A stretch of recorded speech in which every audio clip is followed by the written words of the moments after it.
एक छोटा सा सवाल सैफ खान आपसे लूंगा, फिर पूरी बात के लिए बाद में आऊंगा। ना अभी नहीं, अभी फिर आऊंगा नहीं इसे। पहले एक छोटा सवाल, फिर मैं आपके पास दोबारा में आऊंगा। छोटा सा प्रश्न ये, किसी दूसरे धर्म को समाप्त करने, खत्म करने की बात अगर किसी बड़े पॉलिटिशियन ने मंच से कही होती माइक पर, तो कांग्रेस इतना ही ठंडा रिस्पांस देती कि हम फ्रीडम ऑफ स्पीच के पक्ष में हैं, भाई सबको आजादी है बोलने की, ऐसा ही उत्तर देती। भारत में और भी धर्म हैं सैफ खान साहब, अगर उनको खत्म करने की, जिवह करने की घोषणा कोई कर देता बाहुबली मंच से माइक पर, तो वेणुगोपाल इतनी ही ठंडी प्रतिक्रिया देते कि इसमें क्या है, ठीक है फ्रीडम ऑफ स्पीच है। सैफ खान साहब कहा था ना, एक बार बस आप उनसे पूछ लें जरा जी। देखिए, सबसे पहली चीज जो है अमिताभ जी, मेरा फ्लो जो है, मैं कोशिश करूंगा कि मेरा जो है फ्लो नहीं, अभी इसका जवाब दे दो, फिर दोबारा मैं आऊंगा आपके पास। पहले इसका जवाब दे दो, फिर आऊंगा दोबारा।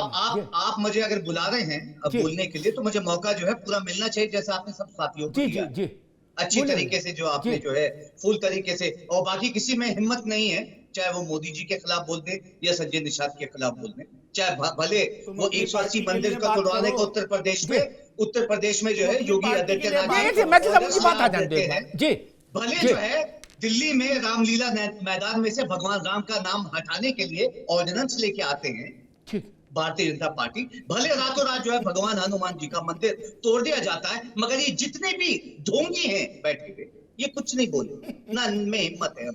मैं आपसे बात आ जान दो पहले, और ये सच्चाई बता रहा हूं कि देश में अगर हर धर्म के लिए किया है तो इंडियन नेशनल कांग्रेस ने किया और करती आ रही है। मैंने आपको बताया, देश में अभी भी विराट रामायण मंदिर जो है, जो सबसे बड़ा मंदिर है, वो हमारे टेन्योर में बना है। इनके ये सब बातें, सारी बातें ठीक। मैंने प्रश्न क्या पूछा, सुनिए अमिताभ जी, और सुनिए, मैं साथ साथ में कंप्लीट करता चलूं। जब भगवान राम के नाम के ऊपर 1400 करोड़ रुपए खा लिए जाते हैं, वीएचपी जैसे लोग जो है खा लेते हैं, जो इन्हीं के निकले हुए दल है, तब यहाँ पे बैठे हुए कोई कुछ नहीं कहता है। और भगवान के लिए जो है, आज भी सीएजी रिपोर्ट में 20 करोड़ पास में गलत बात। अरे साहब, आज भी क्या आधार है आपके पास में 1400 करोड़ रुपया इस प्रकार से हुआ है? क्या आधार है आपके पास में? आधार क्या है ये तो बताओ सैफ खान, क्या आधार है? निर्मोया अखाड़ा, सुनिए, आधार ले लीजिए और सुन लीजिए, निर्मोया अखाड़ा कह रहा है जो केस लड़ा था भगवान राम के लिए सुप्रीम कोर्ट में, आप लोग नहीं लड़ रहे थे, यहाँ बैठ के जो है मेरे सामने चूचू मत करिए। निर्मोया अखाड़ा ने कहा, ठीक है, निर्मोही अखाड़ा है, रुको सैफ खान साहब, ठीक है, एक मिनट रुक जाओ, मैं अभी रुक रहा हूँ, सैफ खान की आवाज रोकिए। मैंने मूल प्रश्न पूछा, उस पर उत्तर नहीं आया, बाकी सब बातें आई कि ऐसे ही कोई, ठीक है अभी रुकिए, अब मैं सुनकर मैथिल पर चलूंगा। मैथिल साहब, मैं तो तराजू बराबर रखना चाहता हूँ, ठीक है सैफ खान, सबको शर्म आएगी, अभी रुक जाओ, अभी बाकी शर्म चुनाव में आएगी, यहां शर्म क्या आएगी? चुनाव में गंगा स्नान होगा तो कौन कपड़े के साथ नहाएगा, कौन बिना कपड़े, पता लग जाएगा, काहे को परेशान हो?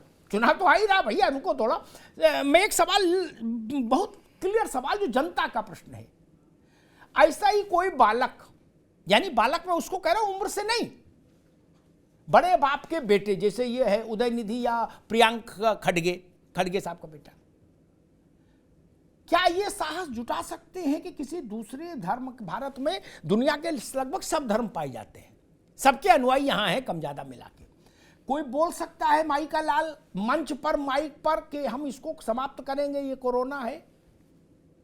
और अगर बोल दे तो क्या कांग्रेस जैसी बुजुर्ग पार्टी आइसक्रीम जैसा ठंडा, बर्फ जैसा ठंडा उत्तर देगी कि भाई हल्ला क्यों मचा रहे हो? ये अभिव्यक्ति की स्वतंत्रता है। मैथिल साहब।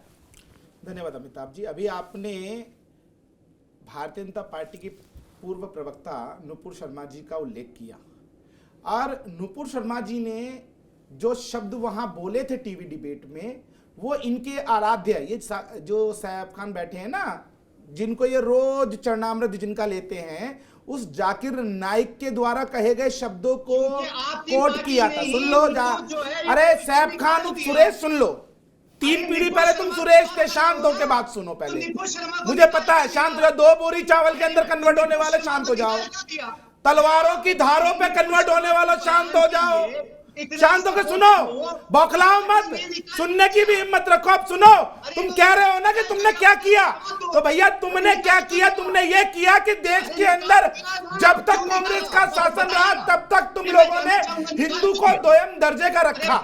और मैं यहाँ पूछ रहा हूँ सैफ खान से, क्या आपकी हिम्मत है कि आप सनातन को समाप्त करने वाले स्टालिन के बेटे को यहाँ मंच से बोलेंगे, पूरी दुनिया के सामने बोलेंगे कि उसका कांग्रेस बहिष्कार करेगी? बताओ मुझे, बौखला क्यों रहे? अरे शांत हो जाओ भाई, उत्तर तो दो। आदमी तब बौखलाता है जब उसके पास कोई पॉइंट नहीं होता है। आप देशद्रोहियों के साथ खड़े होते हैं, भारत तेरे टुकड़े होंगे, इंशाअल्लाह चिल्लाने वालों को अपनी पार्टी का नेता बनाते हैं। कश्मीर के अंदर जो भारतीय सेना में उनको भटका हुआ नौजवान बताते हैं। आप जो सनातन को गाली देता है उसको अपने यहाँ जगह देते हैं। और ये घमंडिया जो इकट्ठा हुआ है, ये घमंडिया की एक ही सोच है कि किसी भी प्रकार से सनातन संस्कृति को इस देश से खत्म करना है। जब इस देश के संविधान के अंदर सीधा सीधा लिखा हुआ है कि चाहे हिंदू है, चाहे मुस्लिम है, चाहे वो सिख है, चाहे वो ईसाई है, वो सब भाई भाई है, सबका समान अधिकार है। तो किस आधार पर स्टालिन के बेटे ने यह वक्तव्य दिया?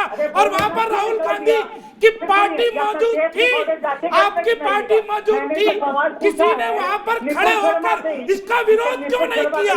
और उसके बाद केसी वेणुगोपाल के कहते हैं अभिव्यक्ति की आजादी, मतलब सनातन में खत्म करने की बात करोगे तो अभिव्यक्ति की आजादी है, और पत्थरबाजों को भटका हुआ नौजवान बताओगे, भारत तेरे टुकड़े होंगे चार कहने वालों को पार्टी का नेता बनाओगे। लेकिन यदि ट्रिपल तलाक हटेगा, सीए आएगा, एनआरसी की बात होगी, जनसंख्या कानून की बात होगी, यूसीसी की बात होगी, तो सबसे पहले कांग्रेस आएगी झंडा लेके। नहीं, हम नहीं होने देंगे। क्यों भैया? सारे देशद्रोही कार्य करने में कांग्रेस सबसे आगे क्यों रहती है? सैफ खान उत्तर दो, बौखलाओ मत, उत्तर दो। क्यों निकाल दिया? बौखलाहट किसकी है वो सब दर्शक देख रहे हैं। उत्तर दो भैया मेरे, उत्तर दो ना कि कैसे केवल सनातन को ही गाली दे सकते हो?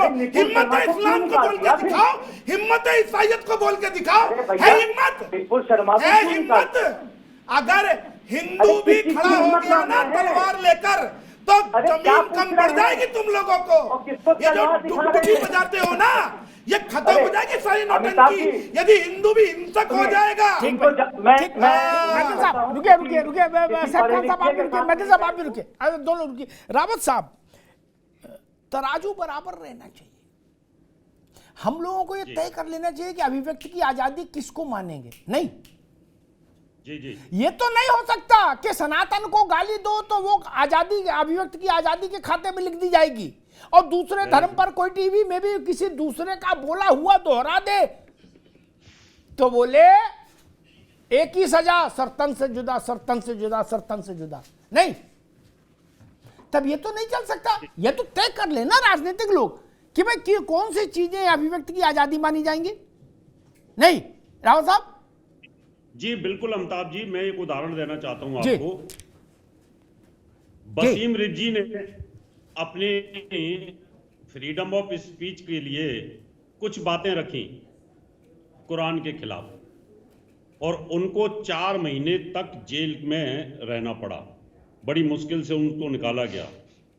इसी तरह का जैसे कभी स्टालिन ने बोला है कि सनातन को खत्म कर देना चाहिए, इसी से मिलता जुलता महामंडलेश्वर यति महाराज ने भी ऐसा ही कुछ बोला था।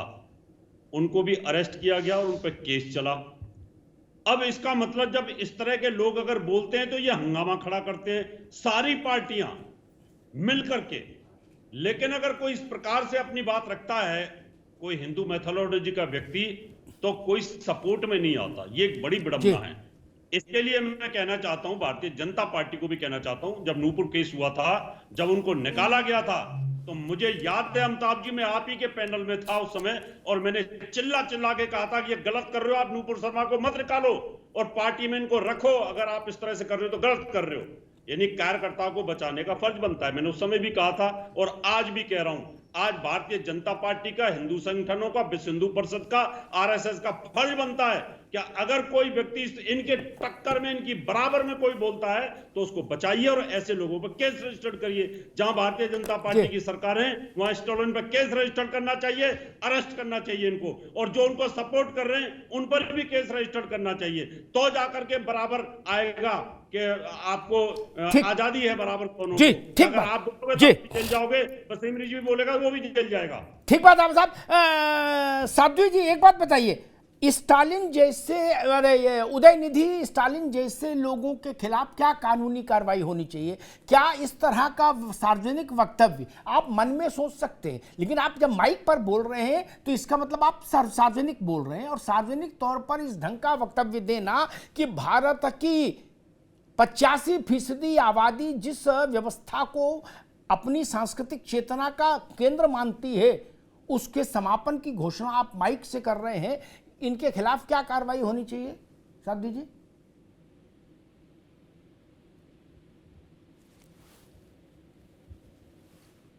भाई देखिए साध्वी जी, भैया यही सवाल सैफ खान साहब आपसे पूछ लेते हैं।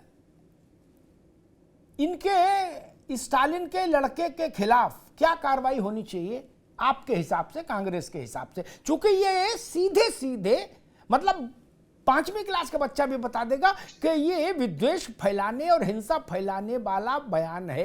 इस ऐसे ही बयानों के, इसी मिजाज के बयानों के कारण यति नरसिम्हानंद जेल में गए। ठीक, वसीम रिजवी जो बाद में हिंदू हो गए वो जेल में गए, 4 महीना चक्की पीसे, और सैकड़ों लोग जेल में हैं। क्या उसको नाम दिया जाता है हेट स्पीच? एक सेकंड सुन लो, हेट स्पीच, इन स्टालिन के लड़के की स्पीच को हेट स्पीच बोलेंगे या मीठी स्पीच बोलेंगे? देखिए अमिताभ जी, सबसे पहली चीज जो है, खुद स्टालिन ने कहा कि ये अगर मुझ पे कोई भी केसेस होते मैं उसको जो है कोर्ट में खुद जस्टिफाई कर, ये उसके खुद का उनका जो है बयान। दूसरी चीज जो मैं, अब आपने कहा कि एक ऐसी हेट स्पीच के ऊपर जो है कार्रवाई होनी चाहिए। क्या हमारे देश में प्रधानमंत्री पे कोई कार्रवाई हुई जब उन्होंने आप लिखाओ ना मुकदमा, आप लिखाओ जाके मुकदमा, क्यों नहीं लिखा रहे? आप लिखाओ ना मुकदमा यार। चलिए मतलब आप चर्चा कर लीजिएगा, मुकदमा भी लिखवा दिया। वेणुगोपाल को ले जाओ, वेणुगोपाल को ले जाओ ना, मनशंकर अय्यर को ले जाओ। हिंदू एक धर्म ही नहीं है, लिखवाओ ना मुकदमा भाई। सुनिए, आप तो साहस जुटाओ, लिखवाओ मुकदमा जाके। नहीं, हम तो बोल भी रहे हैं, हम तो मुकदमा बोलो नहीं, मुकदमा लिखाओ, मुकदमा लिखाओ ना। बिल्कुल होना चाहिए। अगर स्टालिन पे मुकदमा होना चाहिए तो देश के प्रधानमंत्री पे भी होना चाहिए, जो ये कहते हैं कि हिंदू एक धर्म ही नहीं है।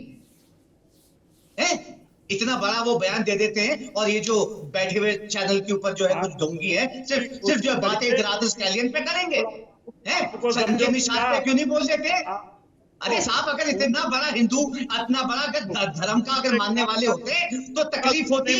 रातों रात जो भगवान हनुमान जी का मंदिर गिरा दिया, इनकी तरफ से जीवन जीने की कला है, आलोचना कर दी। उन्होंने ये कहा था, हिंदू धर्म नहीं, हिंदू धर्म जीवन जीने की कला है। अरे बोलेंगे कुछ या ढोंगियों की तरह जो है हाथ पैर से सीखना जानते हैं? बोलिए ना, तकलीफ हुई थी या नहीं कि जो है इंडियन नेशनल कांग्रेस का यूथ जो है पूरा बैठा हुआ था कि भगवान हनुमान जी का मंदिर कैसे रातों रात तोड़ दिया? तब कहाँ थे ये डोंगी जितने भी हैं, जब राम का नाम हटाने के लिए ऑर्डिनेंस लेके आए? फिर मेरा सवाल, अरे अब रुक जाओ भाई, अभी रुको, अरे रुको भाई, अभी रुक जाओ। अरे ये ढोंगी है, सैफ खान अभी रुकिए,